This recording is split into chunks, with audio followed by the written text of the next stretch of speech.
नमस्कार दोस्तों,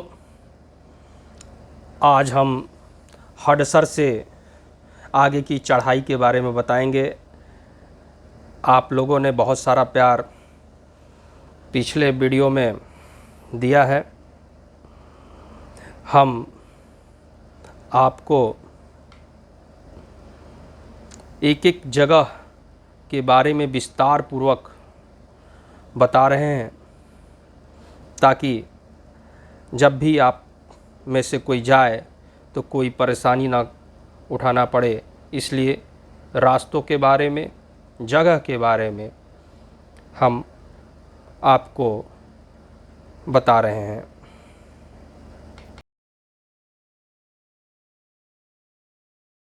ये रास्ता है, हड़सड़ से चले हुए अभी 1 किलोमीटर हुए हैं और ये पगडंडी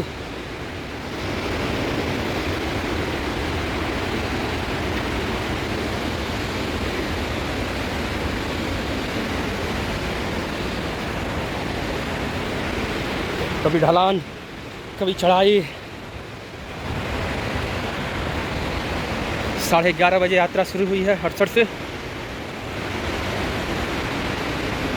अभी आधा घंटा हुए चलते हुए इन पत्थरों पर।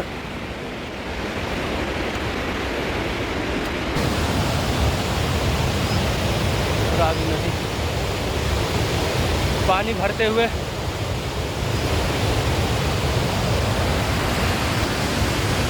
इन रास्ते से आते हुए नीचे से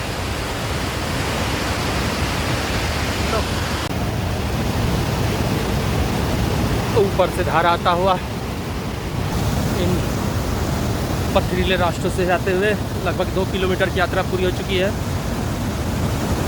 धनछाव आज विश्राम होगा, जो लगभग 5 किलोमीटर की दूरी पे है हड़सर से।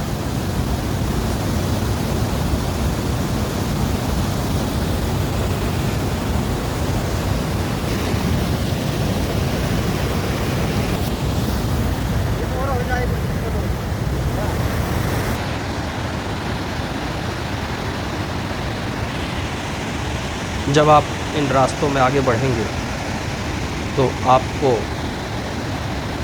झरने दिखाई देंगे, ऊंचे ऊंचे पहाड़, जहां से कई बार लैंडस्लाइडिंग भी होती रहती है और ऊपर से पत्थर आते रहते हैं। इन रास्तों में जब ये झरने पास पास आ रहे हैं, सारी थकावटें दूर हो जा रही हैं। जय भोले शंकर, जय जय शिव शंकर। हाँ, पूरे रास्ते में रावी नदी साथ देगी। जय भोले शंकर, जय जय शिव शंकर। ये रास्ते हैं, आपको इन्हीं पथरीले रास्तों पे चढ़ाई करनी होती है।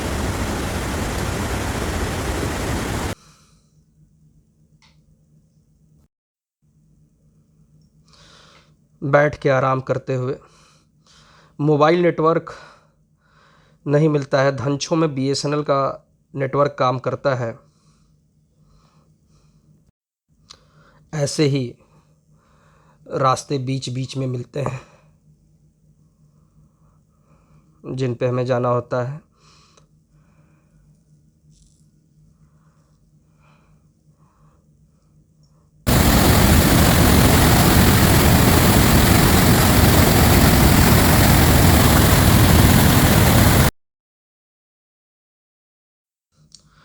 रास्ते कठिन तो हैं लेकिन उतने ही मनमोहक भी हैं। जब आप देखते हैं तो रावी नदी की कलकल धारा और काफ़ी ऊंचाई से गिरते हुए झरने देखकर मन प्रफुल्लित हो उठता है।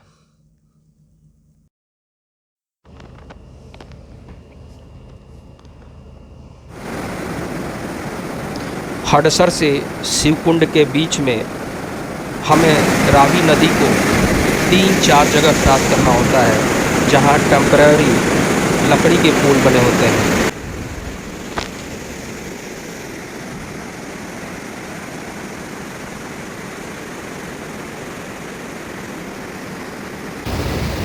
अद्भुत दृश्य, दुराली से आगे चलते हुए अद्भुत दृश्य। जय भोले शंकर, इससे पार करना है। अद्भुत दृश्य। जय हो, जय भोले शंकर, जय जय शिव शंकर, जय भोले शंकर।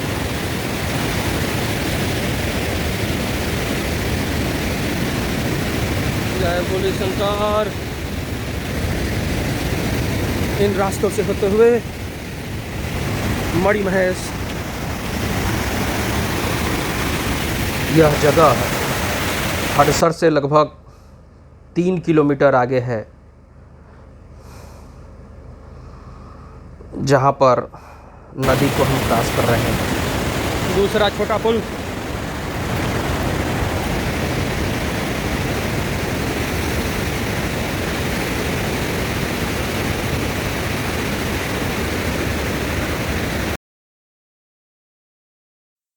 इस नदी को क्रॉस करते समय आपके जूते भीग सकते हैं।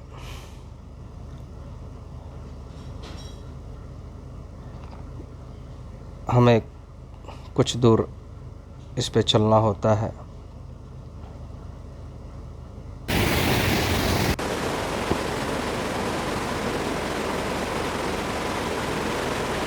महादेव, हर हर महादेव, महादेव, हर हर महादेव।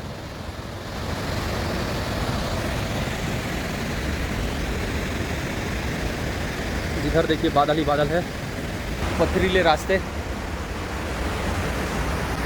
इन्हीं रास्तों से होकर हम यहाँ तक पहुँचे। अभी तक लगभग 3.5 किलोमीटर की यात्रा पूरी हो चुकी है। 4 बजे है, 11:30 बजे चले थे। ये नागमणि के दर्शन कराए जाएंगे। आगे में ये नागमणि है, ये फल निकालता है, आगे इसके दर्शन होंगे।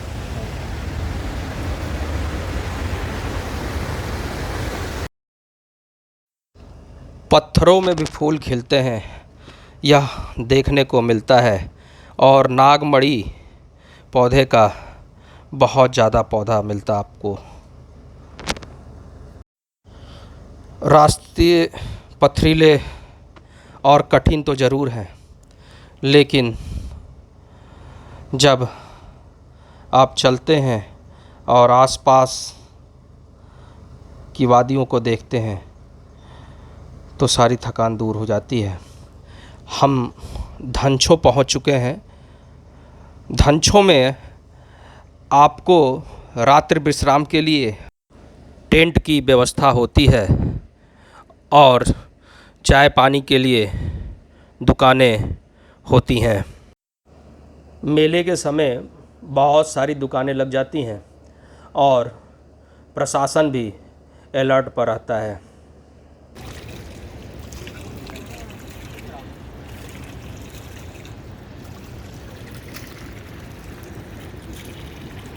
ऐसे भी टेंट लगे हुए हैं, छोटे छोटे भी टेंट हैं।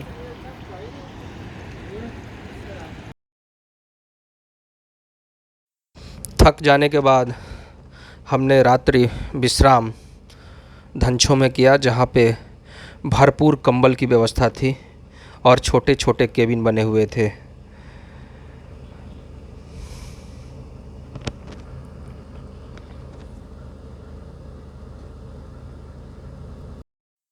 दूसरे दिन सुबह का यह दृश्य है, जब हम आगे की चढ़ाई शुरू करने जा रहे थे।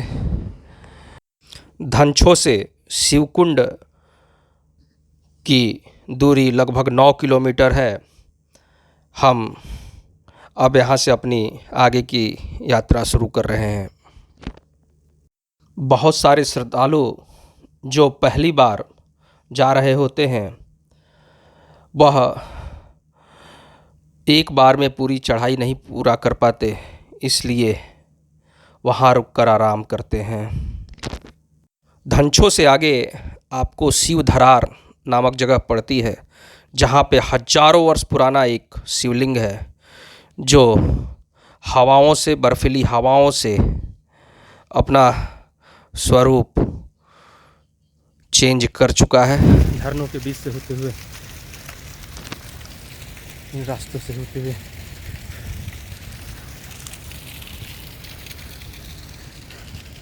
ये हमारे साथी धनछौ से आगे पीछे चले आ रहे हैं।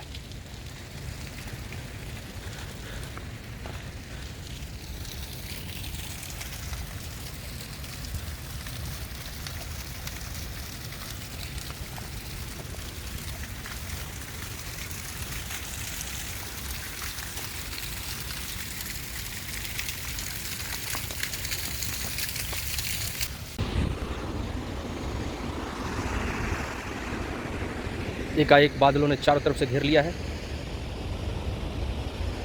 ये एकाएक अगर ध्यान से देखें तो बादल जा रहे हैं।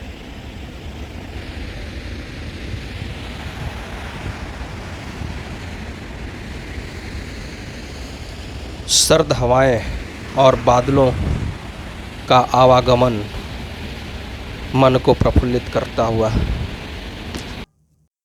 हमने यह यात्रा जुलाई में की थी। बहुत कम लोग ही उस समय वहाँ पे जा रहे थे। शिवाय सुंदरासी से लगभग 1 किलोमीटर पहले, धनछौ से लगभग 3.5 किलोमीटर 4 किलोमीटर की यात्रा पूरी हो चुकी है। समय 11:15 हो रहे हैं।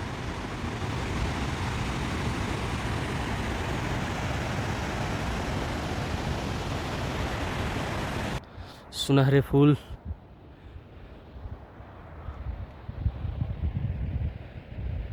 इन बादलों के बीच छुपा हुआ कैलाश।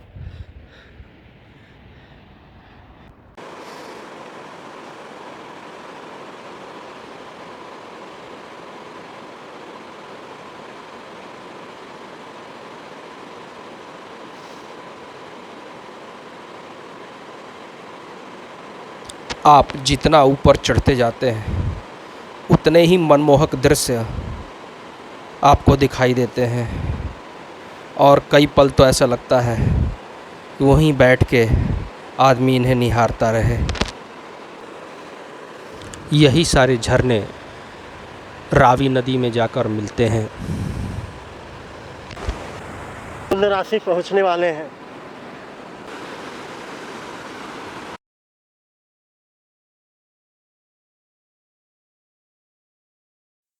सुंदरासी नामक जगह पर पहुंचकर कुछ पल के लिए आराम करते हुए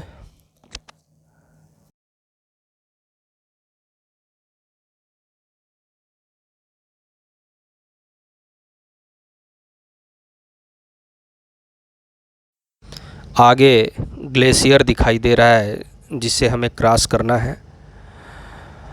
इन रास्तों में एक सबसे कठिन जगह।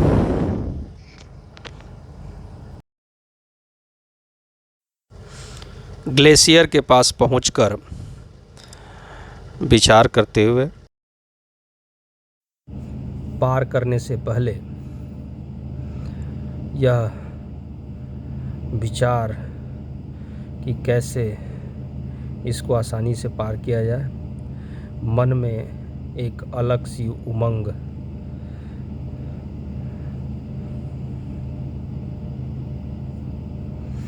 यह ग्लेशियर लगभग 1.5 फीट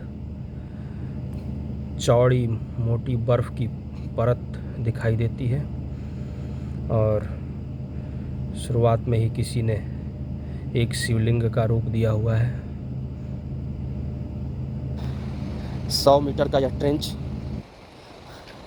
फिसलन भरा,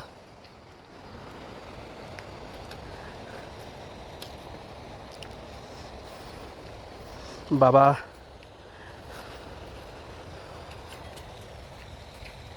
महादेव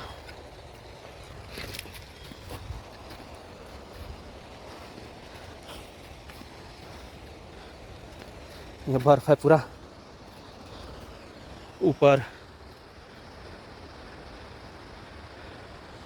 से नीचे तक, बीच में जो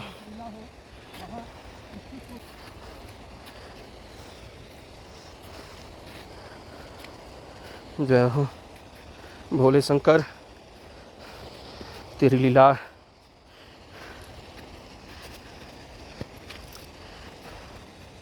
जय भोले शंकर।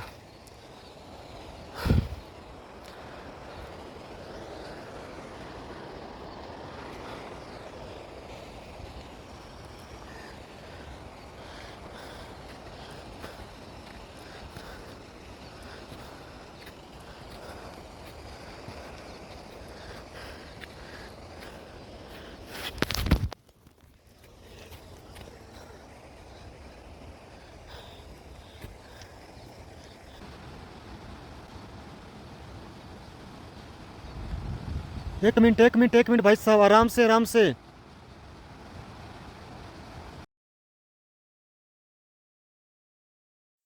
जब हम यह दुर्गम रास्ता क्रॉस कर रहे थे तो वीडियो बनाते वक्त आपने देखा एक बार फिसल गए थे। हमने आप लोगों के लिए पूरी कोशिश की कि कैसे इन दुर्गम रास्तों को दिखाएं, ताकि जब कभी आप आएँ तो इन्हें संभल कर पार करें। इसके बाद अब गौरी कुंड लगभग 1 किलोमीटर पे है।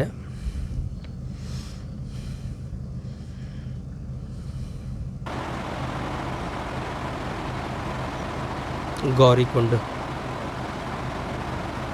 और ग्लेशियर के बीच के रास्ते।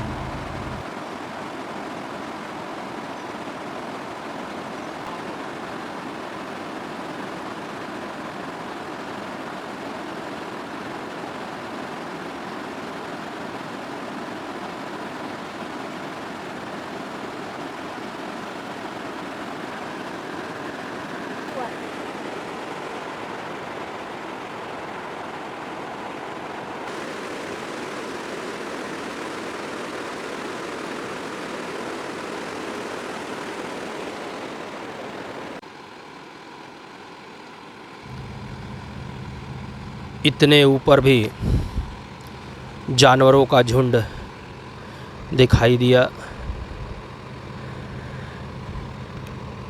खासकर भेड़ और गाय।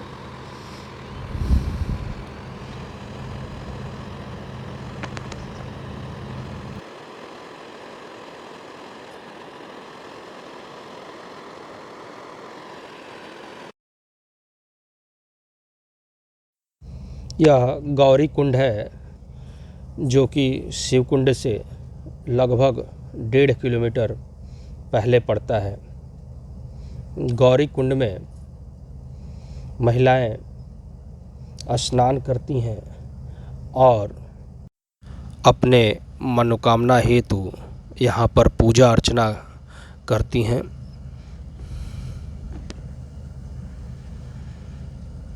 यह कुंड लगभग 70 मीटर लंबा और 20 मीटर चौड़ा है।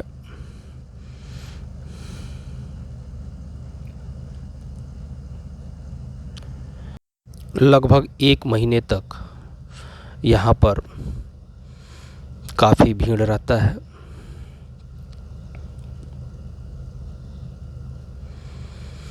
कुंड के पानी काफ़ी स्वच्छ हैं।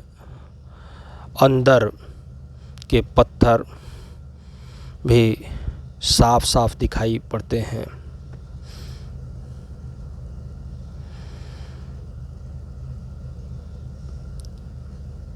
कुछ लोग ऐसा कहते हैं कि माँ पार्वती यहाँ पर स्नान किया करती थीं।